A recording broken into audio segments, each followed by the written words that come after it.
انسانی زندگی میں بہت ساری چیزیں ایسی ہوتی ہیں جن کا انسان کی زندگی پر اثر ہوتا ہے۔ ظاہر ہے زہر موت کا سبب بن سکتا ہے۔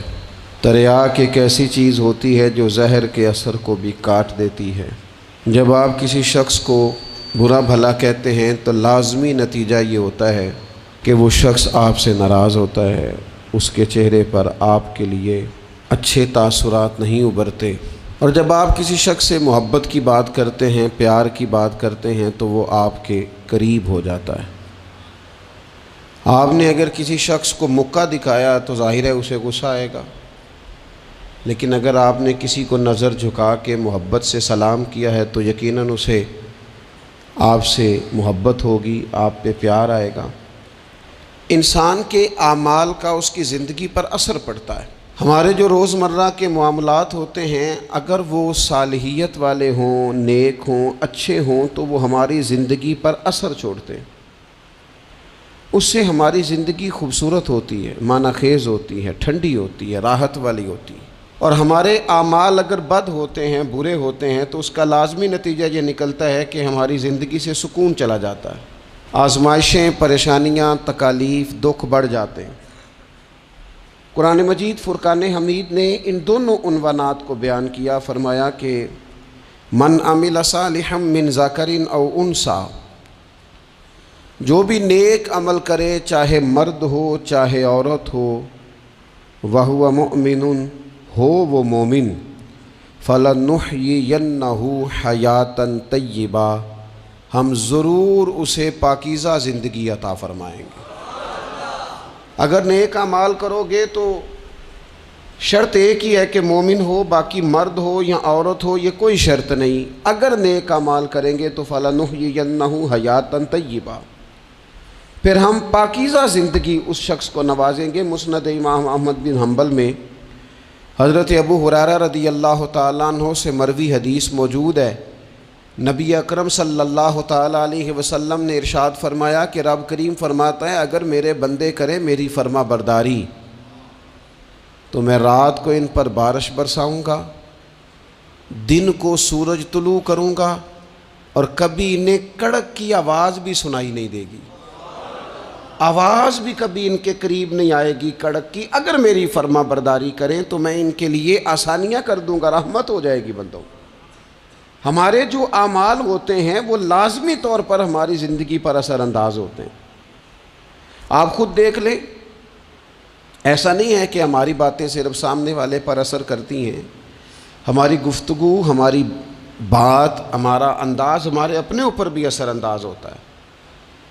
آپ کوئی کسی کو ہنسانے والی بات کرنا چاہ رہے ہیں اور آپ نے گفتگو چھیڑی ہے، کوئی بات ایسی ہے جس میں کوئی ایسی بات ہے جس میں لوگ ہنسیں گے، کوئی لطیفہ ہے، کچھ ایسا ہے، تو وہ بات ابھی آپ نے سنائی نہیں، ابھی وہ آپ کے ذہن میں ہے، آپ سنانا چاہ رہے ہیں، لیکن اس کو سوچ کر آپ ہنسنا شروع کر دیتے ہیں۔ اور بہت سارے لوگ ایسے ہوتے ہیں جو بات کر ہی نہیں پاتے، ہنس ہنس کے لوٹ پوٹ ہوتے رہتے ہیں۔ بالکل اسی طرح اگر کوئی شخص ایسی بات کرنا لگا ہے جو دکھ والی بات ہے، تکلیف والی ہے، اس کی زندگی کا کوئی کٹھن مرحلہ، تو بات کرنے سے پہلے وہ رو پڑتا ہے، اس سے بات نہیں ہوتی، اس طرح وہ پھوٹ پھوٹ کر تڑپ کر روتا ہے۔ تو اس کا مطلب ہے حالانکہ ابھی بات اس نے کی نہیں، ابھی اس کے ذہن میں ہے، وہ کرنے لگا ہے، لیکن رونا پہلے آ گیا۔ معنی یہ ہے کہ ہماری گفتگو کا صرف سامنے والے پر ہی اثر نہیں ہوتا، ہماری باتوں کا ہمارے اپنے اوپر بھی اثر ہوتا ہے۔ زندگی میں جو اعمال بھی ہم کرتے ہیں، جو ہم کہتے ہیں، جو ہم سوچتے ہیں، جس طرح کی زندگی ہم گزارتے ہیں وہ ہمارے اوپر اثر انداز ہوتی اور ہمارے اعمال کو وہ پوری طرح متاثر کرتی۔ اس لیے بخاری میں حدیث ہے، نبی اکرم صلی اللہ تعالیٰ علیہ وسلم نے فرمایا بندہ بولتے بولتے بعض اوقات ایسا جملہ بول جاتا ہے اسے پتہ ہی نہیں ہوتا اور اللہ تعالیٰ اس کے درجات کو بلند فرما دیتا ہے، ایک جملے کی وجہ سے، ایک بات کی وجہ سے، ایک خیر کی گفتگو کی وجہ سے اس کے درجات بلند ہو گئے۔ اور حضور فرماتے ہیں تمہیں پتہ ہی نہیں ہوتا اور تم بولتے بولتے بات کرتے، یعنی تمہاری گفتگو تمہاری زندگی میں خود اتنا اثر رکھتی ہے کہ تم بات کرتے کرتے بعض اوقات کوئی ایسی بات کر دیتے ہو کہ اس جملے کی وجہ سے تمہیں خبر بھی نہیں، لیکن اس جملے کی سختی اتنی تھی، اس کی سزا اتنی تھی کہ اللہ اس جملے کی وجہ سے دوزخ کا فیصلہ کر دیتا ہے۔ کیا سمجھایا جا رہا ہے کہ ذرا نا سوچ کے بولو، ناپ تول کے بات کرو، اپنے جملوں کا وزن رکھو، جو منہ میں آیا ہے، جو طبیعت میں آیا ہے، جو من چاہا ہے اسے کہہ نہ دو، پہلے ذرا دیکھو تو صحیح تم کیا کہنے لگے، غور تو کرو کہ تمہاری وہ جو گفتگو ہے وہ کس پس منظر میں ہے، کس عنوان پہ ہے، تم معافی ضمیر کو کن لفظوں اور کن جملوں کا سہارا لے کر تم بیان کرنے لگے ہو، تو ہمارے اعمال ہماری زندگی میں اثر انداز ہوتے ہیں۔ اور پھر یہ نہیں ہو سکتا کہ ساری زندگی انسان دوسروں کے رستے میں کانٹے بوتا رہے اور دوسروں کے لیے گڑھے کھودتا رہے اور اپنا رستہ اسے بالکل صاف مل جائے، یہ ہوتا نہیں۔ یہ نہیں ہو سکتا کہ وہ ساری زندگی لوگوں کے لیے اندھیرے خریدتا رہے، تراشتا رہے، اور خود وہ چاہے کہ اس کی زندگی میں ہمیشہ روشنی رہے۔ تمام عمر کے کانٹوں کی آبیاری پر عجیب شخص ہے، گلشن کی بات کرتا ہے، ساری زندگی بوتا کانٹے رہا ہے اور باتیں گلشن کی کر رہا ہے۔ ساری زندگی اس نے فصل وہ بوئی ہے جو لوگوں کو کاٹ دے گی، اور بات خوشبو اور پھولوں کی کر رہا ہے۔ تمام عمر کے کانٹوں کی آبیاری پر عجیب شخص ہے، اب گلشن کی بات کرتا ہے۔ یہ کیسے ہوگا؟ تو ان لوگوں کے لیے کھڈے کھودتا رہا ہے اور تیرے رستے کے اندر سپیڈ بریکر بھی کوئی نہ آئے، کوئی چیز تیرے لیے تکلیف کا، یہ ہو نہیں سکتا۔ اللہ کریم نے قرآن مجید میں بالکل اس عنوان کو بیان کیا، فرمایا وَمَا أَصَابَكُم مِّن مُّصِيبَةٍ فَبِمَا كَسَبَتْ أَيْدِيكُمْ وَيَعْفُو عَن كَثِيرٍ۔ فرمایا تمہیں جو بھی مصیبت پہنچتی ہے وہ تمہارے ہاتھوں کے کمائے ہوئے اعمال کی وجہ سے پہنچتی ہے۔ وَيَعْفُو عَن كَثِيرٍ، اور بہت کچھ تو وہ معاف فرما دیتا ہے۔ کچھ اعمال کی سزا تمہیں ملتی ہے، زیادہ باتیں تو مالک مہربان ہے، اپنے فضل سے معاف فرما دیتا ہے۔ اپنی زندگی میں اعمال حسنہ سے اپنے آپ کو آراستہ کریں۔ آپ یقین کریں، ہم جو خیر کا عمل کرتے ہیں تو وہ ہماری زندگی میں بڑے اثرات ڈال کے جاتا ہے۔ یہ جو شر ہوتا ہے اس کا نقصان صرف سامنے والے کو نہیں ہوتا، یہ شر جب پھیلتا ہے تو وہ ہمارے گھروں کو بھی لپیٹ میں لے لیتا ہے۔ معاذ اللہ یہ شر جب پھیلتا ہے تو پھیلانے والے کو بھی اپنی لپیٹ میں لے لیتا ہے۔ جب لوگ آگ جلاتے ہیں پھر یہ تو نہیں نہ ہوتا کہ آگ یہ دیکھتی ہے کہ میں نے اس شخص کو تپش دینی ہے اور اس کو نہیں دینی، وہ تو برابر جلاتی ہے، تو برابر نقصان کرتی ہے، وہ تو برابر لوگوں کی طبیعتوں کے اندر اندھیرا کرتی ہے۔ تو اعمال پر غور کریں، زندگی میں غور کریں، رستہ آخر کون سا ہے۔ میں نے دیکھا ہے کچھ لوگ مستقل بنیادوں پر لگے ہوئے اور وہ اپنے آپ کو آراستہ نہیں کرتے اچھے اعمال کے ساتھ، وہ کسی کرشمے کے منتظر ہیں، کسی دعا کے انتظار میں، کوئی تعویذ چاہتے۔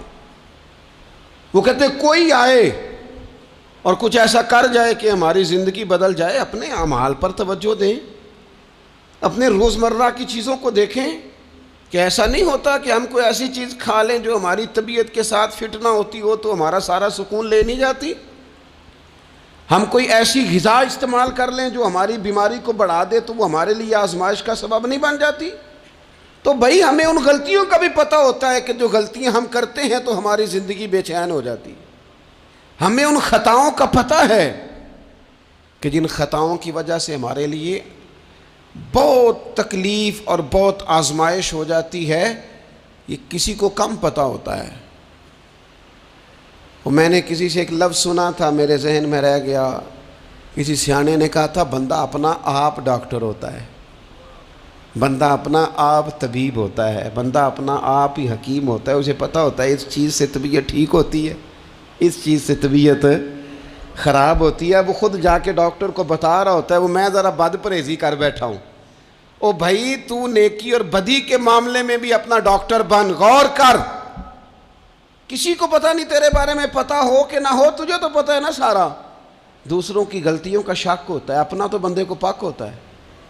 تے پتہ سارا ہے سردار نو کیتیاں دا، اسے ساری خبر ہے، من نانم کے من دانم، یہ ساری زندگی اپنی کوتاہیاں دوسروں پہ ڈالے، یہ دوسروں کو اپنی غلطیوں کا ذمہ دار بنائے، یہ پیچھے رہنے کی وجہ کسی اور کو قرار دے، اس کی مرضی ہے، جان چھڑانا چاہ رہا ہے۔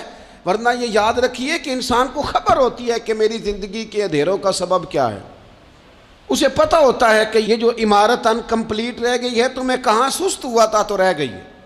جس طرح اعمال حسنہ، میں نے دونوں مقام قرآن مجید کے آپ کے سامنے رکھے، جس طرح اعمال حسنہ نور پیدا کرتے ہیں، جس طرح نیکی زندگی میں سرور لاتی ہے۔ من عمل صالحا من ذکر او انثی وهو مؤمن فلنحیینہ حیاتا طیبہ، جو بھی نیک اعمال کرے، مرد ہو یا عورت ہو، شرط ہے کہ مومن ہو، فلنحیینہ حیاتا طیبہ، ہم اسے پاکیزہ زندگی عطا فرمائیں گے، اور ضرور پاکیزہ زندگی عطا کریں گے۔ ساتھ ہی قرآن مجید نے آگے جا کر ایک اور مقام پر یہ بھی کہہ دیا کہ وَمَا أَصَابَكُم مِّن مُّصِيبَةٍ فَبِمَا كَسَبَتْ أَيْدِيكُمْ وَيَعْفُو عَن كَثِيرٍ، تمہیں زندگی میں جو بھی مصیبت پہنچتی ہے تمہارے اپنے کمائے ہوئے اعمال کی وجہ سے پہنچتی ہے، زیادہ تو اللہ معاف کر دیتا ہے۔ اور نبی پاک صلی اللہ تعالیٰ علیہ وسلم نے ان الفاظ کے ساتھ اس مضمون کو بیان کیا، فرمایا نیکی وہ ہے جو تیرے دل کو سکون عطا کرے۔ اب اس پر بھی غور کر لینا چاہیے کہ اگر کسی کی نیکی بھی اسے سکون نہیں دے رہی، اس نے اتنا راشن بانٹا ہے پھر بھی طبیعت کو سکون نہیں، تو پھر وہ دیکھ لے نیکی تو ہے پر ذرا معیاری نہیں ہو سکی، نیکی تو ہے پر رضائے الہی والی نہیں ہے، اس نے بڑے خیر کے کام کیے ہیں پر طبیعت پھر بھی بے قرار ہے، تو اس کا مطلب یہ ہے کہ نیکی تو ہے پر کہیں کہیں اس میں دکھاوا آ گیا ہے۔ حضور فرمانے لگے نیکی وہ ہے جو تیرے دل کو قرار عطا کرے، اور فرمایا گناہ وہ ہے، بدی وہ ہے جو تیرے دل میں کھٹکے، اور تو اس بات سے ڈرے کہ کہیں لوگوں کو پتہ نہ چل جائے، وہ بدی ہے، وہ شر ہے، وہ خوف ہے۔